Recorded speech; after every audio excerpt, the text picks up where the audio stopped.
পুলি পিঠা বানানোর জন্য একটি পাতিলে পানি বসিয়ে দিব। তারপর দিয়ে দিব সামান্য লবণ। পানিতে বলক আসলে দিয়ে দিব চাউলের গুঁড়া। চাউলের গুঁড়া দিয়ে মিশিয়ে নিতে হবে। ঢাকনা দিয়ে রেখে দিব 5 মিনিট। 5 মিনিট পর আটা সিদ্ধ হয়ে গেলে হাত দিয়ে ভালো করে ডলে ডলে মথে নিব। পিঠার পুরের জন্য কড়াই গরম করে তাতে 1 চা চামচ ঘি দিয়ে দিব। ঘিটা গলা শুরু করলে দিয়ে দিব সুজি। সুজিটা ভালো করে নেড়েচেড়ে ভেজে নিতে হবে।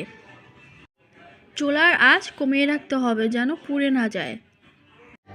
দিয়ে দিব জাল করে রাখা ঘন দুধ। দুধ ও সুজি নেড়েচেড়ে মিশিয়ে দিব যেন দলা পাকিয়ে না যায়। অনবরত নাড়তে হবে, নয়তো নিচে পোড়া লাগতে পারে। এই পর্যায়ে কোরানো নারকেল দিয়ে দিতে হবে। নারকেল মেশানো হলে দিয়ে দিব খেজুরের গুড়। এবার গুড়টা না গলা পর্যন্ত জাল করে পুরটা রেডি করতে হবে। সামান্য আটার ডো নিয়ে পিঠা মেকার বা পিঁড়িতে দিয়ে ছোট ছোট রুটি বেলে নিব। এবার রুটির ভিতর পুর দিয়ে চেপে চেপে পুরটা ভিতরে ঢুকিয়ে দিয়ে পিঠাটা রেডি করে নিব।